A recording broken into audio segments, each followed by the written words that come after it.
Live షోకి తిరిగి స్వాగతం. 20% మాఫీ చేయగా మిగిలిన మొత్తాన్ని చెల్లించి రుణాలు రీషెడ్యూల్ చేసుకుంటే మేలన్న ఏపీ సీఎం చంద్రబాబు గారి వ్యాఖ్యలతో ఏకీపిస్తారా అంటే 7% మంది మాత్రమే ఉన్నని 93% మంది కాదన్నారు. ఈ కచ్చితుల పరిచయం శ్రీ సిహెచ్ఎం కృష్ణారావు గారు, డక్కన్ క్రానికల్ బ్యూరో చీఫ్, ప్రముఖ విశ్లేషకులు.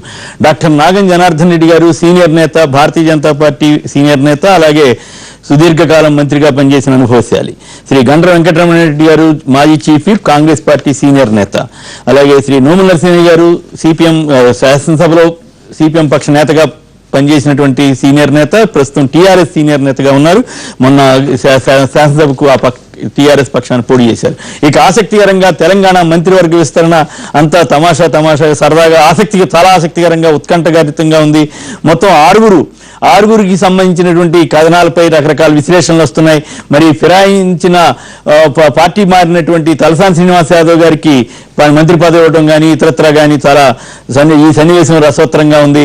మరి గతంలో కూడా ఇలాంటివి జరగలేదంటే మొత్తం జాతీయ స్థాయిలో కానీ ఇక్కడ కూడా ఇలాంటి సందర్భాలు ఎన్నో ఉన్నాయి. ఒకప్పుడు చరణ్ సింగ్ గారు జనతా పార్టీని చీల్చి ప్రధాని అయితే ఆయన పూర్తి ప్రత్యర్థి అయినటువంటి ఇందిరాగాంధీ గారు మద్దతు ఇచ్చారు. భజన్ లాల్ గారు ఏకంగా మొత్తం పార్టీనే విలీనం చేసి కాంగ్రెస్ లోకి మార్చేసిన సందర్భం, అట్లాగే మళ్ళీ మారిపోయిన సందర్భాలు ఉన్నాయి. అలాగే ఇక్కడ ఆంధ్రప్రదేశ్ లో కూడా కొన్నిటి రోసే గారు ప్రస్తుతం తమిళనాడు గవర్నర్ గా ఉన్నారు. వారు అపోజిషన్ లీడర్ గా ఉండి మరుసటి రోజు మంత్రి అయిపోయారు. ఆ తర్వాత ఒక ఉద్యమం తర్వాత మంత్రి అయ్యారు. అలాగే అయ్యప్ప రెడ్డి గారు అపోజిషన్ లీడర్ గా ఉంటూ ఆ తర్వాత వెంటనే ఆయన కూడా మంత్రి అయినటువంటి సందర్భాలు ఉన్నాయి. ఇలాంటి సందర్భాలు అప్పట్లో ఈ చట్టాలు ఈ గొడవలు లేవు. కానీ ఇప్పుడు తాజా పరిణామాల్లో మరి తలసాని శ్రీనివాస్ యాదవ్ గారు రాజీనామా చేస్తారంటున్నారు.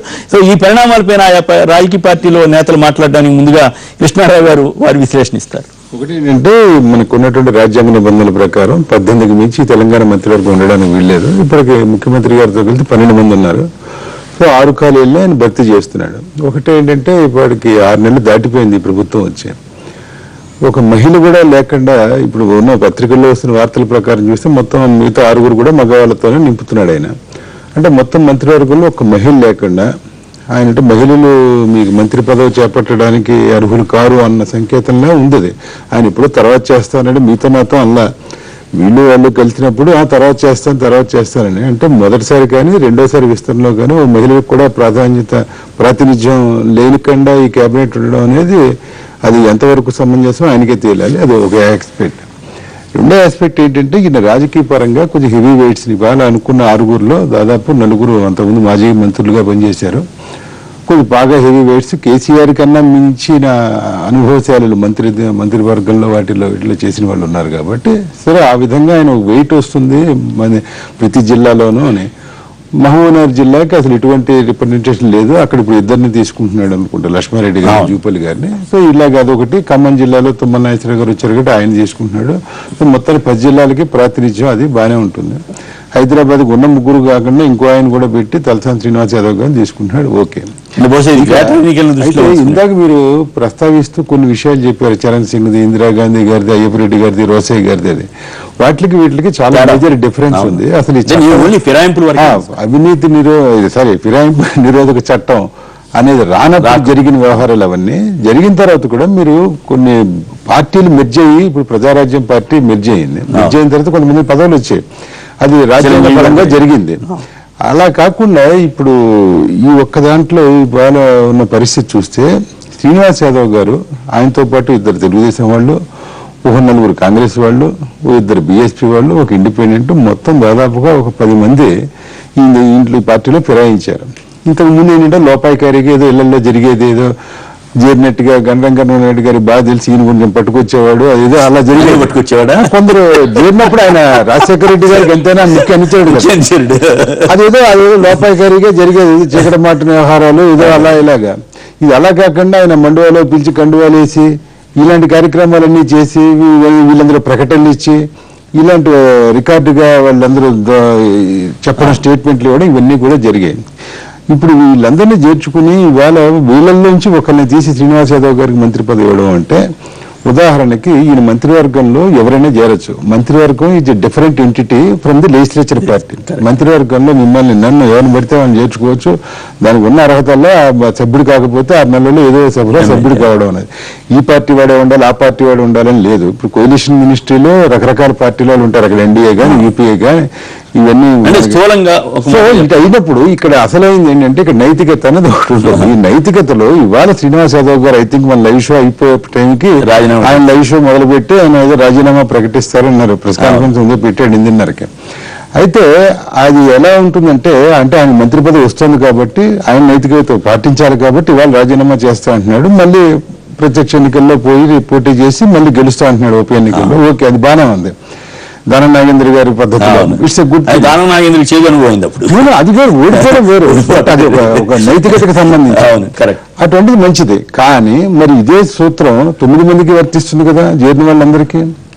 పదవులు ఇస్తే పదవులు కూడా అంటే పదవులకి మీరు మంత్రి పదవి అలా కాదు, మంత్రి పదవి నైతికత పాటించడానికి చాలా డిఫరెన్స్ ఉంది. ఇవాళ తీగల కృష్ణారెడ్డి గారికో రెడ్డి గారికో చల్లధర్మారెడ్డి తీగల కృష్ణారెడ్డి వీళ్ళందరూ కూడా ఇదే వర్తిస్తుంది నైతిక సూత్రం. అంటే ఇప్పుడు వీళ్ళ పదవి వచ్చింది కాబట్టి కాదు కదా, వీళ్ళందరి మీద కూడా ఒత్తిడి పెరుగుతుంది. ఇది ఎలా దారి తీస్తుందో చూడాలి. బట్ ఒకటేంటంటే ఇలాగ తీసుకున్నప్పుడు ఇవాళ శ్రీనివాస్ యాదవ్ గారిని కానీ తీసుకుంటే మామూలుగా తెలిసిన కాన్స్టిట్యూషనల్ ఇన్ఫ్రింజ్మెంట్ ఏమీ లేదు ఆయన తీసుకోవడం వల్ల. కానీ ఆయన మంత్రివర్గంలో ఉన్న తర్వాత రేపు తెలుగుదేశం పార్టీ విప్పిస్తుంది, పలానా బిల్లు వ్యతిరేకిస్తుంది. విప్పు ఇస్తే ఆయన విప్పుని ఉల్లంఘిస్తే ఆయన మళ్ళీ సభ్యత్వం వేటుపడుతుంది. లేదు పాటిస్తే ఆయన ప్రభుత్వం నాతో అల్లా అంటాడని మన పేపర్లో ఊహాగానం. ఆయన 8:30కి మొదలవుతుంది మన బులెటిన్ అయిన తర్వాత మొదలవుతుంది.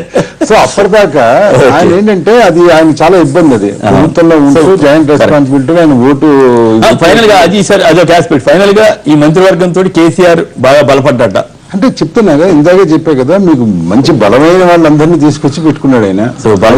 టిఆర్ఎస్ కి సంబంధించి చాలా విపరీతమైనటువంటి అసంతృప్తి ఉన్నమాట డెఫినెట్ గా వాస్తవం, ఎవరికి సందేహాలు లేవు. ఇప్పుడు ఉదాహరణకి మహిళలు లేకపోవడం ఎలాగో అనుకుంటే కూడా కొప్పుడు ఈశ్వర్ గారు ఈయనతో పాటే ఎమ్మెల్యే అయ్యాడు. సర్దుబాటు చేసేట్టుగా అని మనం అనుకుంటున్నాం. కానీ ఆయన నువ్వేదో అంటారు చూసారా, మీరే సర్దుబాటు అయ్యేలాగా ఆయన ఇచ్చేసారు. ఆయన ఒత్తిడి తెచ్చినట్టు ఏదో ఉంది. బట్ ఆయన 2004లో ఈయనతో పాటు అయ్యాడు. తర్వాత ఈ మొత్తం దాంట్లో మాలా సామాజిక వర్గానికి లేదు మంత్రివర్గంలో ప్రాతినిధ్యం. మాదిగ సామాజిక వర్గానికి ఉప ముఖ్యమంత్రి పదవి ఇచ్చారు, బాగానే ఉంది. వాటి మాలాస్కి రిప్రజెంట్ చేసేది కొప్పులేశ్వర్ గారు. మరి ఆయనకి ఎందుకు ఇవ్వలేదు? మరి ఆయనకి సంబంధించిన వ్యవహారం అయినప్పటికీ ఒక ప్రభుత్వం మంత్రివర్గం అనేది మొత్తం ప్రజానీకానికి ప్రజలందరికీ సంబంధించింది. It's not is personal issue, is not is personal property. ఆయన ఈ can have is own recommendations. కానీ అలాంటప్పుడు ఈ వర్గానికి ఎందుకు కాలేదని వస్తుంది. ఈ ఎస్టీల్లో కూడా ఒరిజినల్ గా ఉన్నటువంటి ఎస్టీ లైక్ గిరిజన గోండుకు సంబంధించినటువంటి కోవాలక్ష్మి గారు ఎవరినో చేయకపోయి మళ్ళీ ఈ లంబాడాల్సిన అంటే చందులాల్ గారు గురించి ఆయన సమర్థత గురించి కాదు, ఆయన అంత ముందే మంత్రి చేశాడు ఇదే పోర్ట్ఫోలియో. కానీ ఆ లంబాడాలకు చేశారు. అసలు ఈ లంబాడాలనే మీరు పక్కన పెట్టాలి, ఒరిజినల్ గిరిజన తెగల వాళ్ళకి ప్రాతినిధ్యం లభించాలనే డిమాండ్ వాళ్ళ నుంచే ఉంది. మరి అది ఎలా చేశారు? మొత్తానికి ఆయన ఈ స్ట్రాంగ్నెస్ ఈ స్ట్రెంత్ చూసుకున్నాడు తప్ప మరి పార్టీలో ఇక ఎవరు పెడితే వాళ్ళు వస్తున్నారు, ఎవరు పెడితే వాళ్ళు అవుతున్నారు. మన సంగతి ఏంటో బాబు, ఈ ఉద్యమం చేసిన వాళ్ళు, తర్వాత ఉద్యమానికి వ్యతిరేకం చేసిన వాళ్ళు కూడా ఉన్నారు ఇందులో. ఈ 2000 ఆయన పార్టీ పెట్టినప్పటి నుంచి ఇప్పటిదాకా 14 ఏళ్లలో అసలు తెలంగాణ మాట కూడా తలని వాళ్ళు కూడా చాలా మంది కొందరు ఉన్నారు. రాజకీయాలు మారిపోయినాయి కదా. నాగం జనార్దన్ రెడ్డి గారు ఏముందండి ఇప్పుడు సరే కృష్ణరావు గారు చెప్పిండ్రు. ఇలా కేసీఆర్ గారిది ఒకటి ఏంటంటే ఆయన్నే పార్టీ పెట్టినాడు టీఆర్ఎస్, ఆయన్నే ఫౌండర్ ప్రెసిడెంట్. ఆయన ఒక అఫిడవిట్ ఇచ్చిండండి, నేను భారత రాజ్యాంగాన్ని కట్టుబడి నా పార్టీని నడుపుతాను. పార్టీలో ఇప్పుడు భారత రాజ్యాంగంని ధిక్కరించి బహాటంగా పబ్లిక్గా బహిరంగ సభలు పెట్టి ఆయన చాలామంది ఎలక్టెడ్ రిప్రజెంటేటివ్స్ను పార్టీలో చేర్చుకున్నారు. ఆయన కొద్దిగా కూడా నైతికత ఉన్నా అంటే విలువలు ఉన్నా, రాజకీయ విలువలు ఉన్నా వెంటనే వాళ్ళని రాజీనామా కోరి రాజీనామా చేసిన తర్వాత వాళ్ళను పార్టీలో చేర్చుకుంటే అది బాగుండేది.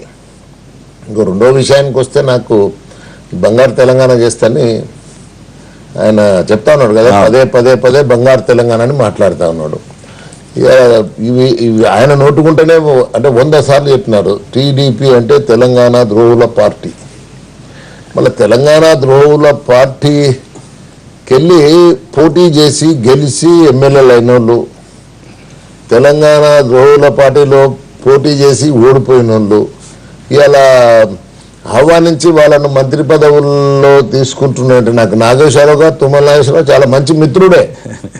దాంట్లో పనిచేసినాడే కదా మీ తలసాని శ్రీనివాస యాదవ్ మంచి మిత్రుడే, మంచి మిత్రుడే నాకు అంటలేదు. కలిసి మంత్రులుగా చేశారు, కలిసి పనిచేసినాము. కానీ నేను తెలంగాణ కోసం పోరాడుతున్నప్పుడు నీకేముందా, నువ్వు ఎందుకు పోతావా తెలంగాణకు అని చెప్పి మాట్లాడినోడే కదా. ఎవరు? తుమ్మల నాగేశ్వరరావు మాట్లాడినోడే, తలసాని శ్రీనివాస యాదవ్ మాట్లాడినోడే. అయ్యో వాళ్ళు బాటంగానే తలసాని శ్రీనివాస యాదవ్ నేను సమైక్యవాదిని అని చెప్పని బాటంగా అంటే వాదించినోడే కదా. తుమ్మల నాగేశ్వరరావుకు అంటే ఆయన ఎప్పుడన్నా తెలంగాణ రావాలని ఏ కోశానన్నా ఉన్నదా? ఎందుకు ఇప్పుడు ఇలా ఈయన చెప్పాలి కదా. పాపం ఎవరైతే అంటే అమరులైనారో, ఆత్మ బలిదానాలు చేసుకున్నారో వాళ్ళ ఆత్మలు ఘోషించవా? వీళ్ళందరినీ తెలంగాణ ద్రోహులని ఈయన అన్నోళ్ళనే తీసుకొచ్చి నింపుకుంటే బలపడిందా ఇప్పుడు టీఆర్ఎస్? ఏం బలపడిందండి? ఇంతకంటే 78లా మొత్తం మందిని తీసుకుపోయి జనతా పార్టీ వాళ్ళని తీసుకుపోయి మొత్తం కలుపుకుంటే ఎన్టీ రామారావు వచ్చినప్పుడు ఏమైనా తుడిచిపెట్టుకొని పోయింది కాంగ్రెస్ పార్టీ. అది ఎవరున్నారు ఇప్పుడు అపోజిషన్? అది వస్తుంది, అదే వస్తుంది. అది నేషనల్ లెవెల్కి వెళ్ళి వస్తుంది, నేషనల్ పార్టీలకి వెళ్ళి వస్తుంది. చిన్న పార్టీలతో వచ్చేది ఏం లేదు దాంట్లో. అది మాత్రం ఒకటి గుర్తుంచుకోండి, అది మాత్రం స్పష్టంగా. మోడీ హవా పనిచేయలేదు ఇక్కడ కూడా. ఒక హైదరాబాద్ మోడీ హవా అంటే ఇందిరాగాంధీని చంపినప్పుడు దేశం మొత్తం ఒకవైపు అంటే పోతే ఏమైందండి? ఆంధ్రప్రదేశ్ అంతా, ఆంధ్రప్రదేశ్ లో ఒక బలంగా అంటే అన్యాయం జరిగింది ఎన్టీ రామారావు కనే దాని మీదనే అది చేసిండు. ఇక్కడ కూడా తెలంగాణదే ఆయన సొంతం చేసుకున్నాడు. ఆయన చేయకున్నా ఇప్పుడు ఆయన అప్పుడు అంతే చేసిండు, ఇప్పుడు అంతే చేసిండు. ఆయన పార్టీనే బలోపేతం చేసిండు. తెలంగాణ ఉద్యమం పేరు మీద అన్ని దినాలు కూడా ఓన్లీ చేర్పుల మీటింగ్లు అప్పిస్తే మీరు అన్ని మొత్తం రికార్డు తీయండి. మీరు ఉద్యమం చేసింది తక్కువ, చేర్పుల మీటింగ్ చేసింది ఎక్కువ. ఇవాళ అర్థమైపోతుంది వాట్ ఈజ్ అంటే చంద్రశేఖరరావు వెదర్ ఈజ్ ట్రూ అంటే తెలంగాణ కోసం పోరాడినాడు. తెలంగాణ ఇవాళ ఎంతో మంది ఇవాళ కుప్పలేశ్వరు ఉన్నాడు అండి. బహుశా నేను చెప్తున్నాను, పాపం బాధపడ్డంలో ఆయనది ఏం తప్పుంది? ఆయనకేం అర్హత లేదని తలసాని యాదవ్ కానీ తుమ్మల నాగేశ్వరరావు కానీ ఉన్న అర్హతలు ఈయనకు లేవా? ఇంకా ఎంతోమంది తెలంగాణ కోసం పోరాడిన సరే ఇప్పుడు ఎమ్మెల్యేలు కానోళ్ళు ఎవరు కానోళ్ళు కూడా ఎంతో మంది ఉన్నారు కదా బయట, వాళ్ళని కూడా ఈ పాయింట్ బాగానే మీకు కొంచెం అవుట్ ఆఫ్ కాంటెక్స్ట్ అవుతాము. కానీ మీ ఇద్దరు కలిసి మంత్రులుగా చేశారు కదా మీరు, కేసీఆర్ గారు అంతా. అప్పటికి ఇప్పటికి తేడా ఏం గమనిస్తున్నారు? ఏమైనా తేడా ఉందా? ఏం తేడా లేదు, ఇంకా చాలా ఉంది. ఇప్పుడు ఆయన ఏం లేదు, ఈజ్ అంటే walking in the same foot prints of mister YS Rajasekhara Reddy. అదేంటి అప్పుడు కూడా అట్లా ఉండేవాడు రాజశేఖర లాగా? అప్పుడు లేదు కదా, ఇప్పుడు నడుస్తున్నాడు. అప్పుడు మంత్రిగా ఉన్నప్పటికీ ఇప్పుడు నడుస్తున్నాడు. ఇక 4 దినాలు పోతే అదే రాజశేఖర రెడ్డి మీద ఎట్లా పోరాటం చేసినామో ఆ పోరాటాలు మళ్ళీ ఈ ప్రభుత్వం మీద కూడా చేయాల్సి వస్తుంది. రాజశేఖర రెడ్డి లాగంటే ఏ పాయింట్ ఆఫ్ వ్యూలో? జలకంకర యజ్ఞం అనేది అప్పుడు జలయజ్ఞం పేరు మీద ఉంది, వాళ్ళు ఇంకొక యజ్ఞాలు స్టార్ట్ అవుతున్నాయడ. ఒక యజ్ఞం కాకుండా చిన్న 2, 3, 4 అన్నట్టు. ఇప్పుడు అది అవన్నీ ఆయన ఒక మాట అన్నారు, మీరు గుర్తుందో లేదు, నా కుటుంబ సభ్యులు ఎవరైనా సరే కూడా అవినీతికి పాల్పడితే నేను జైలు పంపాలి వెనకాండి అన్నారు. అలాంటి వ్యక్తులు పట్టుకుని మీరు అంటాం ఈ మాట. కేసీఆర్ గారు కుటుంబ సభ్యులు తెడిచిపెట్టు మొత్తం అంటే ఎవరో ఇప్పుడు ఎందుకు ఇవాళ తెలంగాణకు ఉన్న అంటే హైదరాబాద్కు ఉన్న ఇమేజ్ ఎందుకు పోయింది? ఎవరు ఇక్కడ కన్నెత్తి చూడట్లేదు. ఇప్పుడు గతంలో 11, 12 ఏళ్ళు 13 ఏళ్ళు గత 4-5 ఏళ్ళు లాస్ట్ 4-5 ఏళ్ళు ఏం జరిగింది ఆంధ్ర రాష్ట్రంలో? మీరు అనుమతి ఇస్తే ఒక్క నిమిషం, తుమ్మల నాగేశ్వరరావు లైన్లో ఉన్నారు, వారికి అభినందనలు కూడా చెబుతాం. తర్వాత మీరు మాట్లాడగలిస్తే మాట్లాడండి. తుమ్మల నాగేశ్వరరావు నమస్కారం అండి. నమస్కారం శ్రీనివాస్ గారు, మీకు అభినందనలు ముందుగా. నమస్కారం. నమస్తే తుమ్మలాజీ. ఎట్లా ఫీల్ అవుతున్నారు సడన్ గా ఈ మార్పు ఇదంతా? ఎట్లా మానసికంగా ఎట్లా ఫీల్ అవుతున్నారు అది చెప్పాను. ఏమంటారు? ఇప్పుడు మాట్లాడుతారు కదా, ఏమంటారు? పెద్దన్న జనార్దన్ అక్కడే ఉన్నాడు, మంచి మిత్రులని చెబుతున్నారు. నేను టీవీ ఫాలో అవ్వలేదు. అడుగుతారంటే మీతో ఏదో మాట్లాడతారంటున్నారు, మాట్లాడండి, అడగండి. తుమ్మల నాగేశ్వరరావు గారు మొట్టమొదట కంగ్రాచులేషన్స్. థ్యాంక్ యూ అన్న, థ్యాంక్ యూ. మిత్రుడు కేసీఆర్ దగ్గర మంత్రిగా చేరుతున్నందుకు బంగారు తెలంగాణ ఇప్పుడు ఎట్లా సాధ్యమో ఇప్పుడు కేసీఆర్ మీ ద్వారా సాధించాలనుకుంటున్నాడు. మీ మీద పూర్తిగా విశ్వాసం ఉంచిండు, అందుకోసం మీకు అభినందనలు. ఎందుకంటే మీ మీద అంత విశ్వాసం ఆయన ఉంచినందుకు. ఎందుకంటే గతంలో మీరు ఎన్నడూ కూడా జెండా పట్టలేదు, జై తెలంగాణ అనకుండా ఇవాళ మా కేసీఆర్కి అంత ఉదార స్వభావంతో ముందుకు వస్తున్నందుకు ఆయనకు కూడా అభినందనలు. ఎండబెట్టి ఖరాబ్ అయిపోయింది కదా నువ్వు. నేను ఖరాబ్ కాలేదా ఒకటి అంటే గెలుస్తేనే అంటే అదే పార్టీ మార్చి నేను ఖరాబ్ కాలేదా? పార్టీ మార్చి ఖరాబ్ అయిందా? నేను పార్టీ మార్చినప్పుడు ఆ భాజపా రాజీనామా చేసి పడేసి పోయి పబ్లిక్ దగ్గర పార్టీ మార్చి. ఒక్క నిమిషం నాగేశ్వర మాట్లాడిద్దాం. నాగేశ్వర గారు చెప్పండి, మీరు సమైక్యవాదిగా ఉన్నారు కదా, మీకు ఎట్లా ఇచ్చారని ఇందాక రాజేంద్ర రెడ్డి గారు ప్రశ్నిస్తున్నారు. మీరు ఏమైనా సమాధానం చెప్పడానికి సిద్ధంగా ఉన్నారా? జనార్దన్ అన్నకి అక్కడ ఉన్న వాళ్ళకి కానీ మీకు కానీ మొత్తం విషయాలన్నీ తెలుసు. ఈ రాష్ట్రంలో జరిగినటువంటి రాజకీయ మార్పులు. ఓకే, రాష్ట్రం విడిపోయిన తర్వాత ఒక పార్టీలో ఉన్నప్పుడు నిబద్ధతతో ఉండాల్సిన అవసరం ఉంది. జనార్దన్ అన్న కూడా అదే పద్ధతిలో ఉన్నాడు. రాజకీయ విలువల కోసం తప్ప మనసులో మాట ఒకటి, పార్టీ మాట ఒకటి ఉండకూడదు. కాబట్టి దయచేసి ఏంటంటే రాజకీయాల్లో వ్యక్తిగతమైనటువంటి విలువలు కాపాడుకుంటూ కొత్త రాష్ట్రంలో ఆ రాష్ట్ర ముఖ్యమంత్రి కోరిక మేరకి నేను నిజంగా జనార్దన్ అన్న చెప్పినట్లుగానే తెలంగాణ రాష్ట్ర అభివృద్ధికి నా శాయశక్తులా పాటుపడతాను. ఆయన ఉంచిన నమ్మకాన్ని కూడా నిలుపుకుంటా. గతంలో కూడా నేను పనిచేసిన దగ్గర అదే నిబద్ధతతో చేశాను. నా సహచరులు అందరికీ తెలుసు, జనార్దన్ అన్నకి అందరికంటే ఎక్కువ తెలుసు. థ్యాంక్ యూ శ్రీనివాస్ గారు. అయితే అట్లా కాదు, ఖమ్మం జిల్లాలో స్ట్రాంగ్ మ్యాన్ గా ఉన్నారు కదా మీరు. మీ రాకతోటి ఖమ్మం జిల్లా మొత్తం పార్టీ మొత్తం అట్లాగే తెలంగాణ పార్టీ టీఆర్ఎస్ కి ఏం బలం, పూర్తి బలం వచ్చేస్తుందంటారా? మీరు అది పరీక్ష వచ్చినప్పుడు చూడాలి. తప్పకుండా అన్ని జిల్లాల కంటే మెరుగ్గా ఖమ్మం జిల్లాలో ఉంచే బాధ్యత నాది. ఓకే, ఇంకా ఏ పోర్ట్ఫోలియో వస్తుందని ఏమన్నా సమాచారం ఉంది? హోమ్ అని, R&B అని అంటున్నారు. నేను అన్ని చేశాను, ఏది ఇచ్చినా కూడా చేయగలుగుతాను. ఆయన విశ్వాసానికి తగ్గట్టుగా నేను తీసుకుంటా, కానీ అడగను నేను ఎప్పుడు. అంటే మీరు హోమ్ వద్దంటున్నారని అంటున్నారు ఏంటి, నిజమేనా? నేను వద్దన్నో కావాలన్నో ముఖ్యమంత్రిగా నేను పనిచేసిన ఎన్టీఆర్ దగ్గర కానీ చంద్రబాబు దగ్గర కానీ ఎప్పుడు అడిగి తీసుకోవడం అలవాట్లేదు. ఈయన గారు కూడా అడిగితే కూడా నేను ఇష్టం అని చెప్పాను. ఎట్లా మీ పాత ప్రత్యర్థుల మీద పోరాటం చేయాల్సి ఉంటుంది, టీడీపీ నేతల మీద, టీడీపీ పార్టీ మీద, అది మీకు ఎట్లా మానసికంగా మీరు సిద్ధమవుతున్నారా? కొత్త రాష్ట్రంలో ఏ రకమైనటువంటి యాక్టివిటీ నేను ఉన్నటువంటి పార్టీని, ప్రభుత్వాన్ని కాపాడగలగాలో నా శక్తి వంచన లేకుండా కాపాడుకుంటా. ఓకే, ఇంకా తెలంగాణ వ్యక్తిగత విమర్శలు కానీ చిల్లర వేషాలు కానీ నాకు అలవాట్లేదు. ఫైనల్ గా తెలంగాణ ప్రజలకి మీరు ఇచ్చే సందేశం చెప్పండి. తెలంగాణ ప్రజల యొక్క ఆశలు నెరవేరినటువంటి సందర్భంలో తెలంగాణ ప్రజల కోరిక తగ్గట్టుగా పాలకులు వ్యవహరించడం, వాళ్ళ యొక్క ఆశలు నెరవేర్చడం తప్ప మా ముందు వేరే మార్గం లేదు. మీరు ఇంకా ఫైనల్ గా all the best. Thank you అన్న, కలుస్తాను వచ్చి. మరొకసారి మీకు అభినందనలు, ధన్యవాదాలు నాగేశ్వర గారు. మీరు మాతో షేర్ చేసుకునేందుకు మాకు కూడా సంతోషం. మాకు తెలిసిన ఒక ప్రముఖుడు, స్ట్రాంగ్ మ్యాన్ ఆఫ్ ఖమ్మం, మీరు మంత్రి అవుతున్నందుకు అభినందనలు. రైట్, వెంకటరమణారెడ్డి గారు చెప్పండి, ఎట్లా ఉంది ఈ పరిణామాలు? తుమ్మల గారు ఇప్పుడు వారి అభిప్రాయం చెప్పారు. కేసీఆర్ గారు ఈరోజు క్యాబినెట్ ఎక్స్పాన్షన్ చూస్తూ ఉంటే ఆయన ముఖ్యమంత్రిగా సరిపోయే మెజారిటీ శాసనసభ్యులున్నా దానివే కాకుండా వేరే పార్టీల నుంచి వలసలు ప్రోత్సహించడానికి అది కింది స్థాయి నుంచి, గ్రామ స్థాయి నుంచి మొదలుకొని శాసనసభ వరకు ప్రయత్నం చేశాడు. ఆ ప్రయత్నంతో పాటు ఒక మెసేజ్ ఇవ్వదలుచుకున్నాడు. అంటే నా పార్టీలోకి వస్తే అర్హత లేదు, నేను అనుకుంటే ఏదైనా ఇవ్వగలుగుతా అనేటువంటి ఒక మెసేజ్ను ఈ క్యాబినెట్ ఎక్స్పాన్షన్లో చేసి పెడతా ఉన్నాడు. తెలుగుదేశం నుంచి వచ్చిన వాళ్లకు, శాసనసభ్యులుగా ఇప్పుడున్న వాళ్లకు, కాంగ్రెస్ ఎవరైనా వచ్చి నన్ను వస్తే నేను పదవులు ఇస్తా, దీన్ని రేపటి నుంచి మార్కెటింగ్ చేసుకోవడానికి వాడుకోవడానికి దీనికి ప్రయత్నం చేస్తాను. అది ఎంతైతే మార్కెటింగ్ చేసుకుంటాడో అంత అసంతృప్తి కూడా ఈరోజు ఒక ప్రాంతీయ పార్టీలో అసంతృప్తి ఉంటే వాళ్ళు ఏం చేయలేకపోవచ్చు. కానీ నిన్న కొప్పులీశ్వర్ గారిని ఏదో బుజ్జగించే ప్రయత్నం చేసినా, ఏం చేసినా అల్టిమేట్గా సమయం సందర్భం వచ్చినప్పుడు ఎంత అట్రాక్షన్ అవుతున్నారో అంత ఫాస్ట్ గా రియాక్షన్ కూడా అట్లే ఉంటుందని. మీరు చీఫ్ గా ఉన్నప్పుడు ఎలా పని చేశారని కృష్ణారావు గారు చెప్పి కాంగ్రెస్ కూడా చెప్పిన పార్టీ.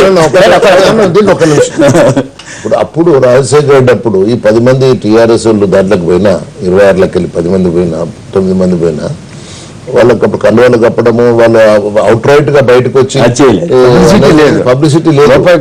అది వాళ్ళని తీసుకుపోయి మంత్రులుగానో లేకపోతే వాళ్ళని తీసుకుపోయి ఇంకొకటి పదవులు అయితే ఏమి ఇవ్వలేదు. కానీ ఈయన బలహీనం చేసిండు. మరోసారికి ఆయన బతుకునేటో ఈ పార్టీ ఉండకపోతుండే. అది ఆ పరిస్థితి గారికి తయారైంది, ఓ గ్రూప్ తయారు చేసిండు ఇటువంటి నాయకులు. కానీ మీరు హ్యాపీ కదా సార్ వెంకటరమణారెడ్డి గారు? కొండ సురేఖ అవ్వడం లేదు కదా? లేకపోతే ఇప్పుడు ఒక విషయంలో స్పష్టంగా ఏంటంటే ఎవరైనా ఈ రోజు వారు ఇచ్చినటువంటి క్యాబినెట్ లో ఇచ్చినటువంటి వాళ్ళందరూ కూడా మొదటి నుంచి ఉండే వాళ్ళల్లో ఒకళ్ళిద్దరు ముగ్గురికి ఇచ్చింది, కానీ మిగిలిన వాళ్ళందరూ కూడా అవన్నీ కూడా పక్కకు పెట్టారు. సరే మహిళా కోటాలో వస్తాయనుకుంటే ముగ్గురు మహిళలు వేరే రకంగా కంపల్సేట్ చేస్తారు. ఒకరికి విప్ ఇచ్చాడు, ఒకరికి స్పీకర్ ఇచ్చాడు, ఇంకొకరికి పార్లమెంట్ సెక్రటరీ, అంటే మళ్ళీ మహిళలు కూడా నేను ఇచ్చాను. అంటే ఇవన్నీ కూడా ఏంటంటే క్యాబినెట్ అనేది నా యొక్క ఇది కొండా సురేఖకి ఇస్తానైతే నేను అనుకోలేదు. ఎందుకంటే ఆయన తిట్లు మర్చిపోయినైతే నేను అనుకోను. ఒకవేళ మళ్ళీ మర్చిపోయినా మీరు చూసి పెడతారు, నాకేం అవసరం. మీకు మాత్రం నైతిక అర్హత ఏముంది? ఇప్పుడు మీరు చెప్పినట్టు మీరు ఆ రోజుల్లో టీఆర్ఎస్ వాళ్ళు పట్టుకెళ్ళడంలో మీరు కూడా క్రియాశీలక పాత్ర పోషించారని అంటున్నారు. నేను క్రియాశీల పాత్ర పోషించలేదు. ఆ రోజు ఉండేటువంటి అన్న చెప్పినట్టుగా నిజంగా రాజశేఖర రెడ్డి గారి మరణం ఇంకొక 4-5 రోజులు లేట్ అయి ఉంటే ఆ 10 మందిలోకి వెళ్ళి 6-7 అయిపోయేది ఉండే సినిమా. నాకు తెలుసు అంటే చాలా మాటలు జరిగింది. 10 మంది పోయినప్పుడు కూడా ఒక్క నిమిషం, తెలంగాణ భవన్ లో కేసీఆర్ గారు పెట్టినట్టు సభలు పెట్టి లేకపోతే పెద్ద మీడియా ముందుకు వచ్చి కండోలేసి ఒక ముఖ్యమంత్రి ఆహ్వానించిన చరిత్ర అయితే కాంగ్రెస్ పార్టీ. ఏదో వాళ్ళకి అంతర్గతంగా ఉండేటువంటి వైఫల్యాలు లేకపోతే అంతర్గతంగా ఉండే కలహాలను రాజకీయంగా క్యాచ్ చేసే ప్రయత్నం చేయొచ్చు, కానీ ఇదేదో మంచిర్యాల ఎమ్మెల్యే అరవింద్ రెడ్డిని అలాగే చేశారు వీళ్ళు, విజయశాంతిని అలాగే చేశారు, దిగ్విజయ్ సింగ్ గారు ఇలాగే కండువాలు వేశారు. వాళ్ళు ఇంకా వాళ్ళు టీఆర్ఎస్ ఎంపీలు గాను వాళ్ళు ఎమ్మెల్యే కొనసాగుతున్నప్పుడే మొన్న ఎలక్షన్ ప్రాసెస్ స్టార్ట్ అయిపోయింది. అసెంబ్లీ రద్దయినాక ప్రభుత్వాలు రద్దయినాక గవర్నమెంట్ రద్దయిపోయింది. అప్పుడు రద్దు అవ్వలేదు, రద్దు ఆల్మోస్ట్ ఆల్ రద్దయిపోయింది. అసెంబ్లీ వీళ్ళు తుమ్మల అంటే వీళ్ళు పోతున్నారని అరవింద్ రెడ్డికి ఇట్లా పోతున్నాడు అని చెప్పని వచ్చింది, కానీ చేరింది మాత్రం ఆఫ్టర్ ది ప్రెసిడెంట్ వచ్చిన తర్వాతనే చేరిళ్ళు. అట్లా ఆరుగురితో టీఆర్ఎస్ బలపడుతుందా లేదా? బ్రహ్మాండంగా తెలంగాణలో ఎదురులేని శక్తిగా ఉంటుందా ఉండదా? సరే, వ్యక్తులుగా ఒక రాజకీయంగా అనుభవం ఉండే నాయకులను తీసుకున్నాడు. ఈరోజు తుమ్మలను తీసుకున్నా, లేకపోతే మానుంచి జూపల్లిని తీసుకున్నా, లేకపోతే ఇంద్రకరణ్ తీసుకున్నా, అంటే రాజకీయాల్లో సుదీర్ఘ అనుభవం ఉన్న వాళ్ళనే తీసుకున్నాడు. బలపడుతుందా బలహీన పడుతుందా అంటే జనార్దన్ అన్న చెప్పాడు 78,000 కాంగ్రెస్ పార్టీకి ఉండే సభ్యులకు మొత్తం జనతా పార్టీ విలీనం చేసుకున్నాం. 83 ఇంటర్ వచ్చినాక నా పెద్ద పెద్ద 7-8 రోజులు ఓడిపోయారు. ఉన్నాడు కదా. ఎవరంటే ఏదో మూట సామర్థ్యం చెప్తారు ఏదో ఊర్లలో, అట్లా ఎవరంటే ఎవరో పుడతారో ఏదో అవుతుంది, అది కాదు కదా. ఏ సామర్థ్యం నాకు అవకాశం నేను చేయనా, జనార్దన్ చేయాలా, లేకపోతే ఎవరు అవకాశం రావాలి, అవకాశాలు తీసుకోమండి అటువంటి. సరే కానీ జనార్దన్ రెడ్డి గారు టీడీపీలో ఉంటే సీఎం క్యాండిడేట్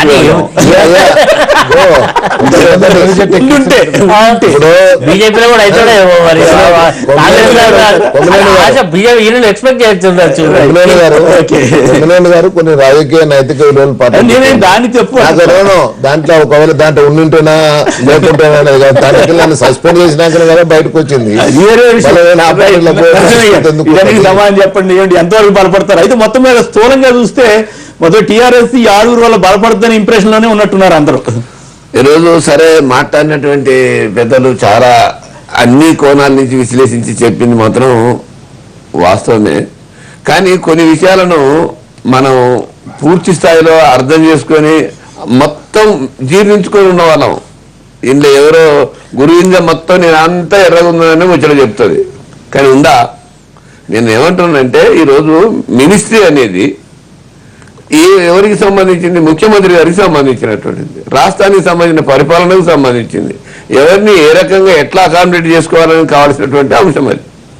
ఆ మేరకు మనం నైతికమా అంటే ఓడిపోయిన జైట్లీ కానీ ఇంకా నిన్న మొన్న వచ్చినటువంటి మోడీ మంత్రివర్గంలో వచ్చినటువంటి ఇంకొక మంత్రి కానీ సురేష్ ప్రభు ఇరానీ కూడా శివసేన సురేష్ ప్రభుని చేర్చుకున్నారు. Shiv Sena Suresh Prabhu is not elected. కావచ్చు, నేను మాట్లాడాక మీరు మాట్లాడితే మంచిదేమో. కాకపోవచ్చు కానీ వేరే పార్టీ వాడిని తీసుకొచ్చి పక్కన కేసీఆర్ గారు, పెడుతున్నారు కదా. నేను నా విషయమంతా చెప్పిన తర్వాత పెద్దలు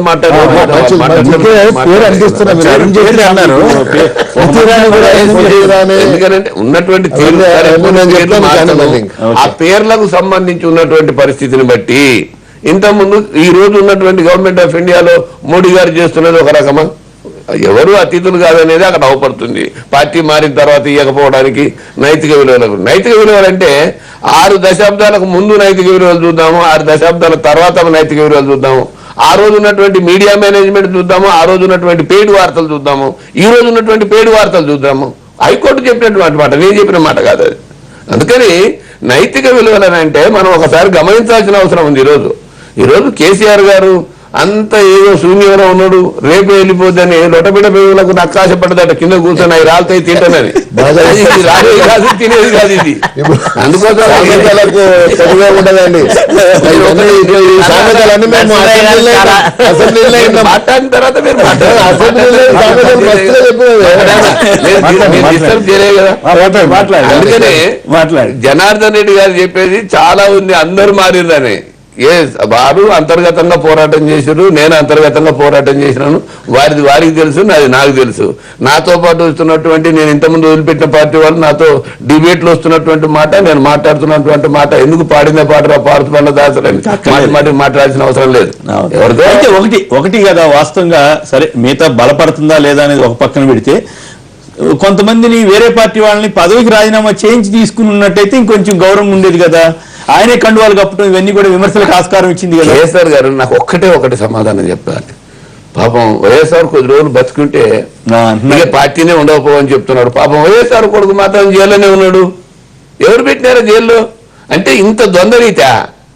అందుకోసమని నేను అటువైపు మాట్లాడాను. ఆ రోజు చేసిన జైల్లో ఉండటానికి దీనికి మీరు అంత పొగుడుతున్నారే, వైఎస్ఆర్ చేసిన తప్పులు చేస్తారు, జగన్ చేసిన చేష్టలు కాదు లేమండి. ముఖ్యమంత్రి ఎవరు? Yes, YSR. Is the responsibility for all. తప్పు అంటారా? ఆయనేమో అన్ని తప్పులు చేసినా కానీ ఇప్పుడు పాపం వారు పొగుడుతుంది. నేనల్లా, వారే అన్నారు వైఎస్ఆర్ ఉంటే టీఆర్ఎస్ పార్టీ ఉండేది కాదని. అవును, అటువంటి ఎవరు పెట్టారు? వైఎస్ఆర్ ఉంటే ఇట్లా లోపాయకారుగా తీసుకునేది కండోలేసి తీసుకుంటుండు కాదని చెప్పి వైఎస్ఆర్ ఉంటే 10 రోజులు ఉంటే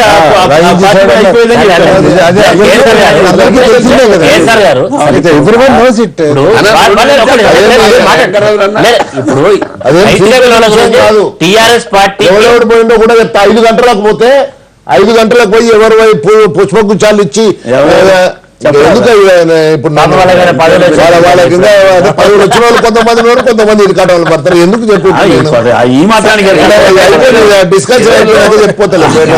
నాగేశ్వరరావు గారు మాట్లాడింది చాలా నైతికంగా మాట్లాడినాడు. ఎందుకనంటే అవును, ఆ రోజున్న పరిస్థితులు వేరు, ఈ రోజున్న పరిస్థితులు వేరు. కొత్త రాష్ట్రంలో నేను పనిచేయాలని చెప్పేసి అన్నాడు. అన్న చాలా విషయాలు మాట్లాడినాడు జనార్దన్. ఇప్పుడు నాగేశ్వరరావు గారిని ఏం మాట్లాడలేదు. నేను అన్నయ్య మంచిగా కంగ్రాచులేట్ జెండా కట్టకుండా జై తెలంగాణ మంత్రి అయిందన్న. అంతే కాబట్టి పొగుడుతున్నారా? అంతే కదా. మిత్రుడు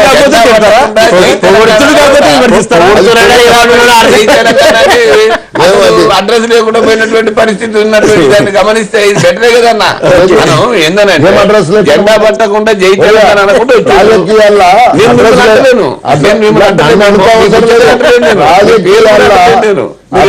అడ్రస్సులు ఉంటాయి, పోతాయి, వస్తాయి.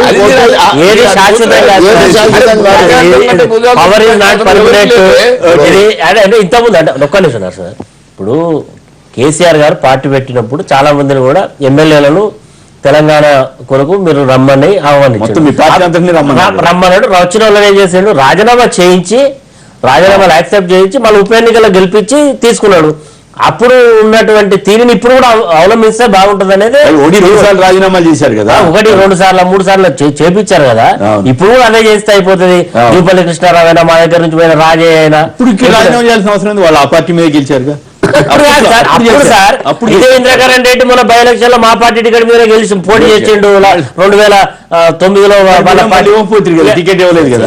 అంటే అక్కడ మళ్ళీ మంత్రి అయింది, మంత్రి అయిపోయాడు. అంటే ఆ రోజు ఈశ్వర్ గారు వరంగల్ నుంచి ఒక లైన్ లో ఉన్నారు. ఈశ్వర్ గారు నమస్కారం, మాట్లాడండి. హలో ఈశ్వర్ గారు. సార్ నమస్తే సార్. నమస్తే, మాట్లాడండి సార్. అక్కడ లీడర్ అందరికీ నమస్కారం అండి. గుడ్ గుడ్ గుడ్, చెప్పండి సార్. ఇప్పుడు మన 2014 ఎలక్షన్ లో ఒక పార్టీలో ఒక నియోజకవర్గంలో 4 పార్టీ నాయకులు నిలబడతారు సార్. 4 పార్టీ నాయకులు పెట్టినప్పుడు ఒకరి మీద ఒకరు బ్రహ్మాండమైన తిట్లు పురాణాలు, ప్రజలకు చాలా నమ్మకమైన మోసాలు లేకుంటే వాగ్దానాలు చేస్తుంటారు సార్. ఎలక్షన్ గెలిచిన తర్వాత ఇంకో పార్టీ మారడానికి వారి ఇష్టమైన రాజకీయంగా ఇప్పుడు ఎమ్మెల్యే గెలిచిన తర్వాత ఆయన ఇష్టం ఉన్నట్టు 5 సంవత్సరాల దాకా నడిచోటు లేడు. ఇప్పుడు పార్టీకి మోసం చేసిన అదే పార్టీ మోసం చేసిన పార్టీలో ఎందుకు గెలిచినావు? కాకపోతే నువ్వు ఎలక్షన్ లో నిలబడేటప్పుడు ఒక వాగ్దానం చేయాలి సార్. మీరు ప్రజలారా మేము నా పార్టీలో నా ఇష్టం ఎమ్మెల్యే గెలిచిన తర్వాత నేను ఏ పార్టీ పెట్టడానికైనా సిద్ధం ఉంటా అంటే 10 రకాల వాగ్దానం చేసినప్పుడు ఇది కూడా ఒకటి మెన్షన్ చేయండి. ఇప్పుడు మీరు తెలుగుదేశం తరఫున టికెట్ గెలిచిన ఎమ్మెల్యేలు టీఆర్ఎస్ పార్టీ పోయి ఏ రకంగా ఉంటుంది సార్? ఆ పార్టీ నాయకులు తీసుకోవడానికి కూడా వాళ్ళకు కూడా రైట్ ఏ రకంగా ఉంటుంది? రెండోది సార్, అది మీకు నచ్చలేదు. ఉమేష్ రావు గారు లైన్ లో ఉన్నారు. ఉమేష్ గారు నమస్కారం, మాట్లాడండి. నమస్కారం సార్. నమస్కారం. నమస్కారం, చెప్పండి. హలో సార్, మాట్లాడండి. తెలంగాణ మంత్రివర్గం చాలా విచిత్రంగా ఉంది. భారతదేశంలో విచిత్రమైన మంత్రివర్గం అంటే తెలంగాణ మంత్రివర్గం అని నేను అనుకుంటున్నా. అదేంటి? ఎందుకంటే మహిళలకు ఒక్కరు కూడా ప్రాతినిధ్యం లేకుండా మంత్రివర్గాలు ఎక్కడ ఉంటాయని అనుకోండి. ఒక్కరంటే ఒకరు ఎస్సీ మహిళనో, బీసీ మహిళనో, ఓసీ మహిళనో ఎవరు ఒక్కరన్నా ఇలా బీసీలకు సరైన రేషియో మెయింటైన్ చేయలేదు. ఇక్కడ మాల వర్గాన్ని మొత్తం పూర్తిగా విస్మరించారు. ఇక్కడ చూడండి, మహబూబ్నగర్ జిల్లాలో 2-3 పదవులు ఇస్తారైనా 3 అగ్రవర్ణాలకు ఇస్తారని 2 మంత్రులు అగ్రవర్ణాలే ఉంటారు. ఆయన లెజిస్లేటివ్ కూడా కాలే. ఎప్పుడు నిరంజన్ రెడ్డి ఆయన ప్లానింగ్ కమిషన్ చైర్మన్ అట, వైస్ చైర్మన్ అట. అంటే వేరే కులాలు కాబట్టి ఇక్కడ ఈ చాలా విచిత్రమైన మధ్యవర్గంగా తయారైంది. సామాజిక న్యాయం పాటించమైనది చాలా స్పష్టంగా ఉంది. నేను గతంలో కాంగ్రెస్ లో కూడా ముఖ్యమైన పోర్ట్ఫోలియోని ఇచ్చి 5 మంత్రులను ఈ రాష్ట్రంలో కాంగ్రెస్ పార్టీ పెట్టింది. ఆ చరిత్ర మర్చిపోదు. ఎందుకంటే మంత్రివర్గం కాబట్టి మీ సొంత పార్టీ వ్యవహారం కాదు ఇది. ఇంకా ప్రజలకు సంబంధించిన విషయం. ఈ ప్రజలు తప్పకుండా ఆలోచించే విషయం. అన్ని వర్గాల పార్టీ దొరకలేదు. ఇక్కడ తెలంగాణ ఉద్యమంలో పనిచేసిన వాళ్ళు ఒకటి అగ్రవర్ణాలను ఇంతమంది పెట్టుకుంటారా? ఒక బ్రాహ్మణు అగ్రవర్ణాలు ఒక రెట్లు రావలేదా? మరి ఒక బ్రాహ్మణులు ఒక వైశ్యులు పెట్టుకోకూడదా? మంత్రివర్గంలో సమతుల్యం పాటించకూడదా? మీ ఇష్టమే అనుకుంటే పొరపాటు కదా. మంత్రివర్గం మాత్రం పూర్తిగా నిరాశజనకంగా ఇది ఈ ప్రజల ఆకాంక్షలను ప్రతిబింబించే విధంగా మాత్రం లేదు మంత్రివర్గం. ఈశ్వర్ గారు మాట్లాడిన దాంట్లో నిజానికి చెప్పాలంటే ఒక పార్టీ మీద అదే టీఆర్ఎస్ మీద గెలిచి ఇవాళ అదే టీఆర్ఎస్ పార్టీలోకి వెళ్ళి మనం అంటే ప్రజల తీర్పును అంటే మనం కించపరిచినట్టే. దాన్ని ప్రజల తీర్పును శిరసావహించాల్సిన బాధ్యత ఈ ఎలక్టెడ్ మెంబర్స్ కుంటే దాన్ని కాదని చెప్పని వీళ్ళు ఇట్లా చేస్తున్నారు. ఇప్పుడు చాలా మంది ఇప్పుడైతే ఎలక్ట్ అయ్యి వేరే పార్టీకి వెళ్ళి ఎలక్ట్ అయ్యి మళ్ళీ అంటే ఇప్పుడు టీఆర్ఎస్ చేరిన వాళ్ళకి అందరికీ కూడా అది వర్తిస్తుంది. ఒకటి మహిళలకు దీంట్లో ప్రాతినిధ్యం లేకపోవడం మాత్రం నిజంగా చెప్తున్నాను ఒక బాధాకరం. ఈయన వీక్నెస్ బయటపడుతుంది. అంటే ఎంత బలహీన పడిపోయిండు, బలహీనపడ్డా బలపడ్డా ఎంత బలహీనపడ్డాడు అనేది ఈయన ఎక్స్పాన్షన్ చెప్తుంది. బలహీన పడకుండా ఉంటే ఇవాళ ఇంకొక విషయం చెప్పిన ఇంకా సరే వాళ్ళందరూ ఏమన్నా మాట్లాడు. నేను ఒకటి విజ్ఞప్తి చేస్తున్నా, ఒకటి కేసీఆర్ విజ్ఞప్తి చేస్తున్నా, అందరినీ కూడా మంత్రులుగా చూడమంటున్నా. ఈ తెలంగాణ ప్రజలు తెలంగాణ అంటే ప్రౌడ్ ను ఫీల్ అవుతున్నారు. తెలంగాణలో ప్రతి ఇవాళ ఈటెల రాజేందర్ ఉన్నాడు, ఆయన దగ్గర సమర్థత లేకున్నదా? ఆయన రిప్రజెంట్ అంటే ప్రజెంటేషన్ ఇవ్వలేకపోయినాడు, జవాబులు ఇవ్వలేకపోయినాడు. ఆయన ఏది ఫైనాన్స్ బడ్జెట్ మీద ఆయనకేం అవ్వలేదు, ఆయన మంత్రిగానే ఉన్నాడు ఆయన. కానీ ఆయన సమాధానం కూడా చెప్పకుండా ఈయననే లేచి మొత్తము అంటే ఫైనాన్స్ బడ్జెట్ ఇంతవరకు నేను కూడా 25 ఏళ్ళు సభలో ఉన్నానండి. 25 ఏళ్ళు నా సభలో నేను ఉన్నప్పుడు ఎన్నడూ కూడా ఫైనాన్స్ మినిస్టర్ మాట్లాడకుండా అంటే రిప్లై ఇవ్వకుండా అప్రాప్రియేషన్ బిల్ అంటే ఫైనాన్స్ ఫైనాన్స్ బిల్ మీద కనీసం నోరెత్తకుండా కూర్చున్న ఫైనాన్స్ మినిస్టర్ నేను అవమానం పరచడం కదా. నిజం చెప్తున్నా, అక్కడ సమర్థుడే ఈటల. నేను ధైర్యంగా చెప్పగలుగుతా. ఆయన మీరు కదా ఆయన సమర్థుడు ఇది కావాలని నాకెందుకు సార్ నేనేం తగాదా పెడితే నాకు వచ్చేది ఏముందండి, తగాదా పెడితే నాకు వచ్చేది ఏముంది? ఇలాంటి ఇంకొకటి ఇప్పుడు ఈ మంత్రులు కూడా చేరి ధైర్యంగా ముందరకు పొమ్మంటున్నాను, ఏదన్నా వస్తే ముఖ్యమంత్రితో డిఫర్ కమ్మంటున్నాను సమస్యల మీద. అంతేగాని ఇవాళ ఇప్పుడు ముఖ్యమంత్రితో డిఫర్ మంత్రులుగా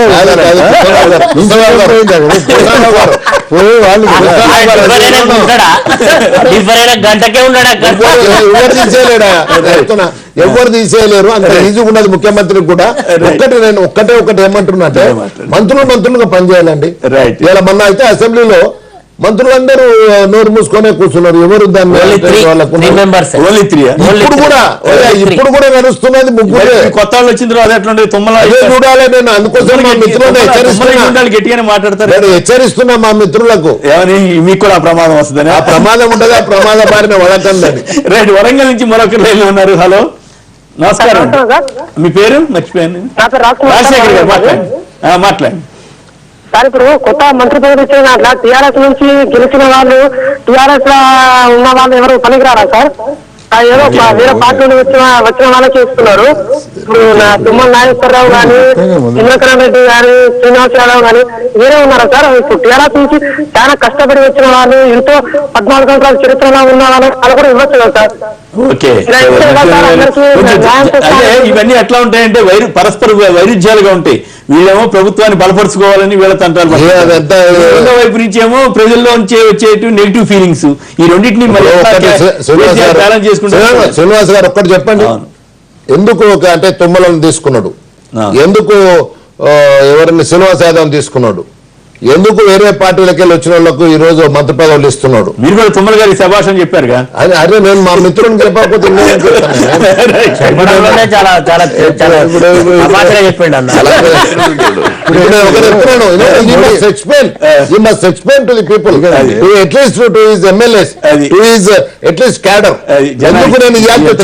మీరే ప్రస్తావించారు.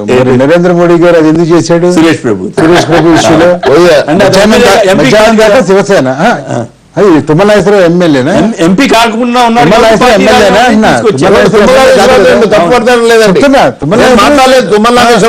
మాట్లాడలేదు. ఇప్పుడు సురేష్ ప్రభుది అయితేనేమో ఆయనకున్న అనుభవ రీత్యా ఆయనను వాడుకోవాలనుకున్నారు, వాడుకున్నారు. మరి ఇక్కడ కాదా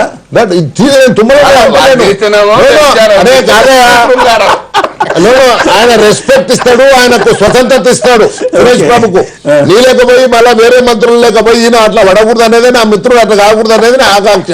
ఇక రెండో విషయము, ఇప్పుడు ఏదైతే ఇప్పుడు మంత్రులు అంటే ఇప్పుడు మీరు చెప్పినారు అరుణ్ జైట్లీది కానీ లేకపోతే స్మృతి ఇరానీది కానీ, దాంట్లో వాళ్ళు ఒక బలమైన ప్రత్యర్థులను పెట్టాలని పెట్టిందే కానీ ఇంకొకటి అయితే కాదు. ఇవాళ దాంట్లో గెలిచా వాళ్ళంతవరకే రాజ్యసభ సభ్యులు, వాళ్ళు గెలిచినా గెలవకున్నాను కూడా మంత్రివర్గంలో తీసుకోవాలనుకున్నారు, తీసుకున్నారు అంతే. శివసేన నుంచి సడన్ గా తీసుకోవడం అదండి. శివసేన సురేష్ ప్రభుది ఆయనకు అంటే గతంలో ఉన్నటువంటి అనుభవాలను ఉపయోగించుకోవాలని ఇప్పుడైనా వీళ్ళకి అదే అంటారు కదా. నేను ఈయన చెప్తున్నా తొమ్మిది ఒక్కడికే మీరు మినహాయిస్తున్నారు, మిగిలిన రాజీనామాలు చేసినామని రాజీనామాలు చేసినామని చెప్తున్నాను.